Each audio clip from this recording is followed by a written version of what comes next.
This is absolute value functions part 3. We're going to start graphing the absolute value function by hand. The equation, or this is for the absolute value, is f of x equals a times the absolute value of x minus h plus k. Okay. So in where h, the opposite of k, it's not the opposite of k, it's the opposite of h. I'm sorry, it's too early this morning. Negative h, it's the opposite of h, and k is the same.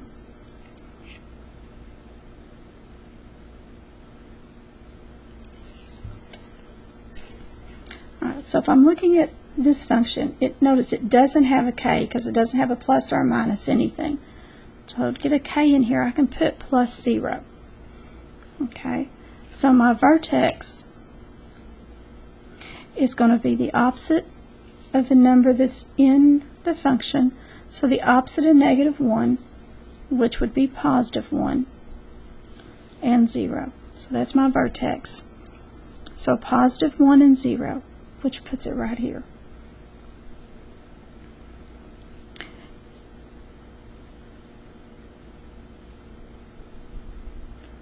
Then to find my x-intercepts,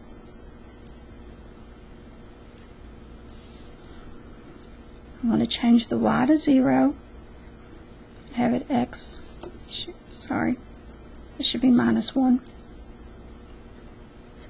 And I'm not going to add the extra 0. Now 0 can be neither positive nor negative, so I'm only going to have to do this once. It means I'm only going to have one x-intercept. So 0 is going to equal x plus, I always want to do plus 1, it's x minus 1. So then I'm going to add 1 to both sides. So x is going to equal 1. So my absolute value, my x-intercept is 1 and 0. Now my y-intercept,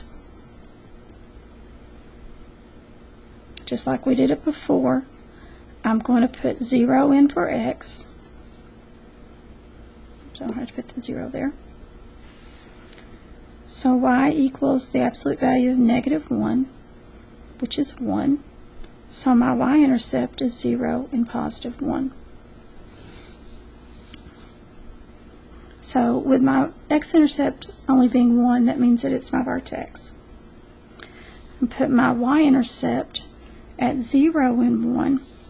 Now the best thing about absolute value functions is that they're symmetrical, and my line of symmetry goes right through the vertex. So for every point I have on the left, I have a matching or equal point on the right. So notice this one's up 1 and to the left 1, so I'm going to go up 1 and to the right 1 to have a matching point. And then I can draw in my absolute value bars. And that is the graph of the absolute value.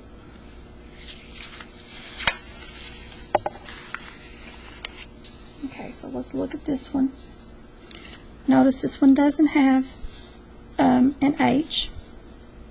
So y equals, I can add the h just like I did before with the k, the 0, plus 1. So my h and my k. And I have 0 and 1 for my vertex.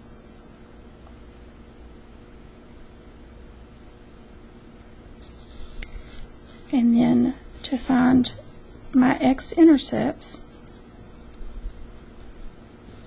I'm going to have 0 equals the absolute value of x plus 1. So I'm going to subtract 1. Negative 1 equals the absolute value of x. So then I can say that x equals negative 1 and x equals positive 1. So my x-intercepts are negative 1 and 0, positive 1 and 0. Okay, I just made a common mistake here. We're going to scratch this. So what I have, going back to the absolute value of x, equals a negative 1. An absolute value can never equal a negative number. So the absolute value cannot equal a negative number. Because if I take the absolute value of -1, I'm going to get a positive 1. I will never, whenever I take the absolute value of something, I will never get a negative answer. So this means that I have no x-intercepts. So my y-intercept is 0 and 1. If I have no x-intercepts, that means that my absolute value is going to rise. And so what I need to do now is I need to find a point that I can use. So I'm going to look at an x and y table, and I'm going to put in, say, +2 for x. Go back to my original equation. The y equals the absolute value of x plus 1. So if I put 2 in for x, the absolute value of 2 plus 1, which is 2 plus 1, which is 3. So when x equals 2, y is going to equal 3. So if I go over 2, go up 3, that's my other point. Now, just because I told you it's symmetric, let me show you, prove to you that it's symmetric. Still using the y equals the absolute value of x plus 1.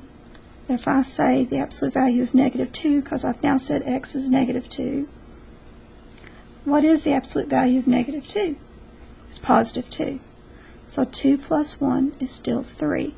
So when x equals -2, y is still going to equal 3.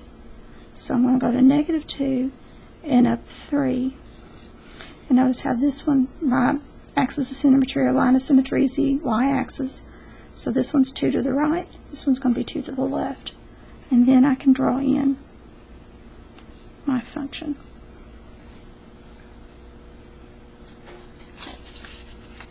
The next page is the same thing that we've been doing on the graphing.